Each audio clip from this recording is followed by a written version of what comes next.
सुप्रभात। अगुरे की क्या जिंदगी, ये हमारी आज की आध्यात्मिक चर्चा का विषय। अगुरे की क्या जिंदगी। आत्मज्ञान हेतु गुरु की आवश्यकता सदैव रहती है।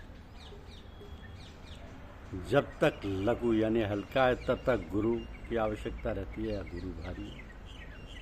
लघु का कारण है स्वयं आरोपित किंतु भ्रम से अपने आप यानी आत्मा को सीमित मानना।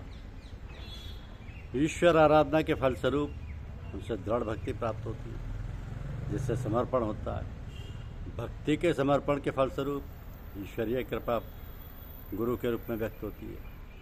गुरु जो वास्तव में ईश्वर ही है, भक्त का मार्गदर्शन कर बताता है कि ईश्वर तुम में है और वो आत्मा है। इससे मन अंतर्मुख व अंततः साक्षात्कार करता है। तो आत्मानुभव करने की अवस्था तक साधन की आवश्यकता है। तब आत्मा का स्वतः प्रकाशित होना आवश्यक है, अन्यथा आनंद पूर्ण नहीं होगा। इस सहज अवस्था की प्राप्ति तक कुछ न कुछ प्रयास आवश्यक है। एक होता है अंधविश्वास, यानी ऐसी बातें जिसे वैज्ञानिक रूप से साबित न किया जा सके। जैसे जैसे विज्ञान परतें खोलता जाता है वैसे वैसे अंधविश्वास वाली बातें सच निकलने लगती हैं। आज हम लाखों मील की दूर की तस्वीरें अपने बेडरूम में बैठे बैठे ज्यों की त्यों देखती हैं। आदमी ध्वनि की गति से भी तेज उड़ सकता है। कभी ये बातें अंधविश्वास जैसी लगती होंगी? आज नहीं। इसी प्रकार आध्यात्म की बात है, आज अंधविश्वास लगती है अनेकानेक लोगों को, परंतु जिस दिन उन्हें विज्ञान साबित कर देगा तो ये बातें मिथ्या हो जाएंगी, तथ्य हो जाएंगी। जिस दिन विज्ञान साबित कर देगा उस दिन ये तथ्य हो जाएंगी। तो कहने का तात्पर्य है कि जो लगता है, महसूस होता है, उसका लाभ उठाएं।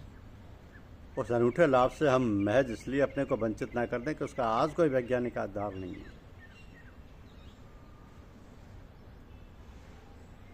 एक ऐसी मनोदशा की कल्पना करता है लेखक जिसमें न राग हो, न द्वेष हो, न कोई अपना लगे, न पराया। मिलन विछोह में कोई भी अंतर नहीं, न कोई अच्छा लगे न बुरा। किसी दुख का अनुभव ना हो, किसी सुख का ना हो, जैसा कि बस वही स्वीकार हो। शायद यही स्थिति मोक्ष की होगी। जिन लोगों को कुछ खरीदना हो तो वो बाजार जाते ही हैं, जाना भी चाहिए, परंतु जिन्हें कुछ खरीदना ना हो फिर भी वे बाजार जाएं तो क्या करेंगे? ये विडंबना ही होगी कि आ बैल मुझे मार। ऐसे ही जिन्हें रोटी रोजी कमाने काम पर जाना है वो तो सही है, परंतु जिन्हें काम पर जाने की आवश्यकता ना हो और फिर भी वे काम पर जाना चाहें तो क्या होगा? वही आ बैल मुझे मार। क्योंकि जितना हम दुनिया वालों से उलझेंगे उतना फंसने का खतरा बढ़ेगा। बेहतर यही है कि दुनिया वालों से कम उलझा जाए और बिल्कुल ना उलझना पड़े तो बात ही क्या है। खुद ही को कर बुलंद इतना कि हर तदबीर से पहले खुदा बंदे से ये पूछे, बता तेरी रजा क्या है। तुम भिखारी मत बनो, पुरुषार्थ करो, वो भी इतना कि खुद खुदा तुमसे पूछने को मजबूर हो जाए कि तुम क्या चाहते हो। यदि कभी गुरु भगवान हमसे कुछ मांगने को कहें तो हमें क्या मांगना चाहिए? हम जब कभी मांगे तो बस अपने गुरु से मांगे कि किसी दीगर से कभी मांगने की नौबत ना आए। गुरु को आखिरी दम तक याद करते रहें। क्या ही अच्छा हो को गुरु की कोई खिदमत हम तमाम ज़िंदगी बजाते रहें, हम पर किसी का कोई कर्ज ना रह जाए, और यदि हमारा किसी पर बाकी रह गया तो उसे माफ़ कर दें। बैलेंस शून्य अर्थात आना जाना समाप्त। मेरी नहीं तेरी मर्जी पूरी हो, गुरुदेव की मर्जी पूरी हो। चलती चक्की देख कर दिया कभी ना रोए, दो पाटों के बीच में साबुत बचा ना कोई। मानव जाति का दुख देखकर कभी रो पड़े। उन्होंने देखा कि जिस तरीके से अनाज चक्की के दो पाटों के बीच पिस जाता है, उसी तरीके से मनुष्य संसार में पिसते जा रहे हैं। परंतु एक घटना यह भी घटती है कि जो दाने कीली के पास आ जाते हैं वो पिसने से बच जाते हैं। ठीक वैसे ही जो मनुष्य भगवान की शरण पकड़ लेते हैं वह संसार के दुख से बच निकलते हैं।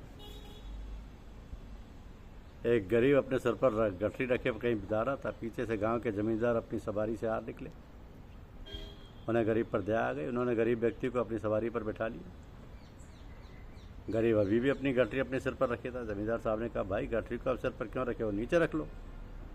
गरीब बोला, आपकी इतनी ही दया क्या कम है कि मुझे सवारी पर बैठा लिए। मैं अपनी गठरी का नाहक बोझ आपकी सवारी पर क्यों डालूं। तो आध्यात्म के दृष्टिकोण से जमींदार साहब गुरु हैं, गरीब व्यक्ति शिष्य, और गरीब की गठरी शिष्य के सुख दुख।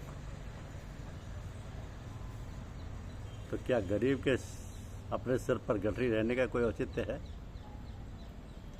हम चाहे पूजा जिस और मुँह करके करें, परंतु कम से कम सुबह उठते हुए गुरु को प्रणाम उस और मुँह करके करें जिस और समय हमारे गुरु स्थूल रूप में मौजूद हैं। स्थूल शरीर विलीन होने पर उनकी समाधि की ओर मुँह करके प्रणाम करें। गुरु कुम्हार शिष्य कुंभ है, जो गड़गड़ काढ़े खोट, अंतर हाथ सहार दे बाहर मारे चोट। राम झरों पर बैठकर सबका मुद्रा ले, जिसकी जैसी चाकरी उसको वैसा दे। मनुष्य कर्म करने में स्वतंत्र है, परंतु उसे नहीं भूलना चाहिए कि उसके सब कर्मों का लेखा जोखा ज्यों का त्यों रखा जाता है। यहाँ न प्रॉक्सी चलती है न कोई धोखा। वहाँ परम विशिष्ट कंप्यूटर लगा हुआ है। हम इंतज़ार करेंगे तेरा कयामत तक, खुदा करे कि कयामत हो और तू आए। साधना में धैर्य और इंतजार करना होता है। जिसमें धैर्य और इंतजार करने का बूता ना हो वो साधना नहीं कर सकता है। धैर्य कैसा कुछ भी हो, इंतजार कब तक, कयामत तक। श्रम करने और अन्न खाने के बाद व्यक्ति को गाड़ी नींद आती है, उस वक्त उसको जगाना बड़ा कठिन काम होता है। इसी प्रकार व्यक्ति जब राजसी तामसी कर्म करके माया के दलदल में फंस जाता है तो उसे सात्विक कर्मों में खींच लाना अत्यंत कठिन कार्य हो जाता है। परंतु जिसके प्रति हम द्रव्यभूत हों और जैसे भी हों, चाहे अपने कुछ पुण्य कर्मों के फल ही क्यों ना दान करना पड़े, साधना में लगा देना भी एक बड़ी साधना है। मनुष्य से अपेक्षा की जाती है कि वह अन्य सभी मनुष्यों को दया की नहीं बल्कि आदर की दृष्टि से देखे। दया की दृष्टि से देखने पर हम बड़े हो जाते हैं और आदर की दृष्टि से देखने पर दूसरे बड़े हो जाते हैं। जीवन में श्रेयस्कर यही होगा कि हम किसी को छोटा ना समझें, क्योंकि ईश्वर ने किसी को छोटा बड़ा बनाया ही नहीं। ये मनुष्य का ही क्षुद्र बुद्धि का काम है जो किसी को छोटा और किसी को बड़ा करके देखा करती है। जब गाड़ी पहाड़ी की चढ़ाई पर चढ़ रही होती है तो चाहे धीरे धीरे इसे उसे चढ़ते रहना पड़ता है, क्योंकि आगे चढ़ने के बजाय यदि गाड़ी रुक जाती है तो ना जाने नीचे कहाँ जाकर गिरे। साधना भी एक दुर्ई चढ़ाई है, हमें बराबर साधना करते रहना चाहिए, चाहे धीमी गति से ही क्यों ना हो, क्योंकि यदि साधना रुकी तो न जाने कहाँ ले जाकर गिराएगी। हमें से प्रत्येक को जगत में समस्या के नहीं बल्कि समाधान का हिस्सा बनने का प्रयत्न करना चाहिए। इस वक्तव्य को जितना खोला जाए उतना ही कम है। हमने सबने सुना है कि श्री कृष्ण 16,000 गोपियों के साथ एक साथ नृत्य करते थे। नास्तिकों के लिए ढपोर शंख होगा, परंतु आस्तिकों की दृष्टि में संभव है। दिव्य पुरुषों में शक्ति होती है कि वे अपने सूक्ष्म शरीर को चाहे जितने रूपों में और चाहे जहाँ भेज सकें।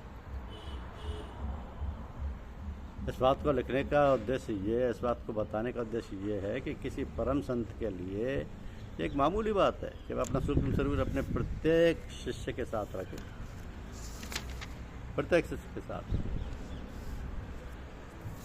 एक किस्सा है कि किसी गांव के व्यक्तियों को एक बढ़िया दावत खाने का न्योता मिला। उस दावत का प्रत्येक गांववासी लुत्फ लेना चाहता था, परंतु एक शर्त थी, वो है कि खाते वक्त हाथ कतई नहीं मुड़ना चाहिए। गांव वाले बेबस हो गए, क्योंकि खाते वक्त हाथ का मुड़ना तो लाजमी है। अंत में गाँव के एक बुजुर्ग ने कहा, एक रास्ता है, पंगत में आमने सामने बैठना और बिना हाथ मोड़े सामने वाले को खिलाना। गाँव वाले खुश हो गए और दावत का लुत्फ उठाया। ठीक यही बात हमारे सबके जीवन पर लागू होती है।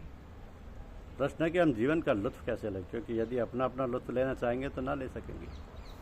इसलिए धर्मशास्त्र गुरु लोग यही बताते हैं कि जो सुख सुविधा सम्मान लेना चाहो उसे दूसरों को दो तो तुम्हें स्वयं मिल जाएगा। ईश्वर तो कण कण में मौजूद है, परंतु कहीं कहीं अभिव्यक्ति घनीभूत हो जाती है। जैसे श्री कृष्ण ने गीता में कहा कि नदियों में मैं गंगा हूँ, ऋतुओं में मैं बसंत हूँ, वृक्षों में मैं पीपल हूँ इत्यादि। तो जहाँ भी हमें कोई व्यक्ति वस्तु दृश्य लुभाता हुआ आकर्षित करता हो, वहाँ हम ये समझ लें कि हमारा इष्ट ही हमें लुभा रहा है। इस प्रकार हम पतन से बचते हैं। धन्यवाद।